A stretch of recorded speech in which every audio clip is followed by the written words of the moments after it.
All right, today we're talking about Back 4 Blood.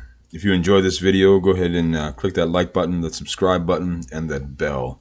Now, I don't make a video every day or even every week, but when I do, as long as you click that bell, you'll know when it's coming. Now, Back 4 Blood is available on PC, Xbox One, Series X and S, along with PS5 and PS4.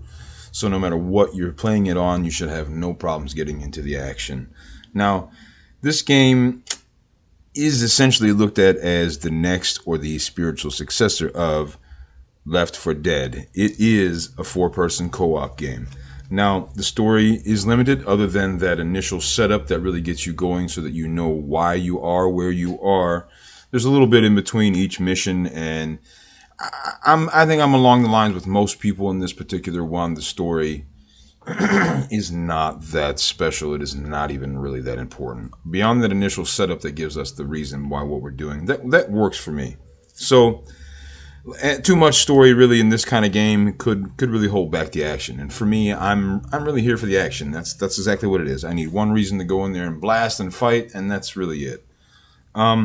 Excuse me. Now the game is online, or you can play solo. So either way you play, you're going to be running with a four-person team. Of course, if you're offline, you're going to be running with three other robots.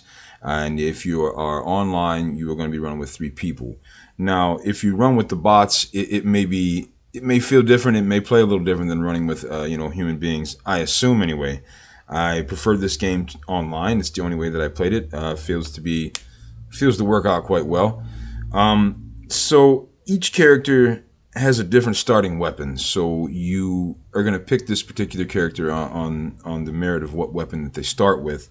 And each character is a little bit different, but I'm going to be completely 100% honest and say that as you play the game, each character controls and feels pretty much the same.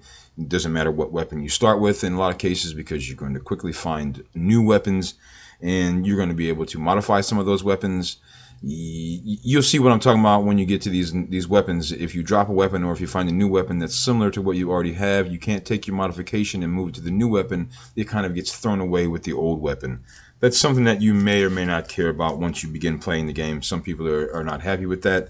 Me personally, it really didn't matter. This feels more of an arcadey kind of a shooter for me. So, it is what it is. And you get to carry a couple of things with you as you go. I usually prefer to carry something defensive and something offensive. A quick example would be a med kit and a grenade of some sort.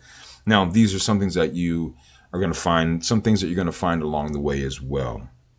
Now, this game has a card system in place, and this card system is going to give you perks. It's going to change different things within the game as well. And I'm not sure how I feel about the cards. It seems to work out well as far as working, but it feels like a free-to-play game system where you have these cards, and then eventually they're gonna want you to purchase things before these cards, and then with these cards that'll give your characters perks. I don't know.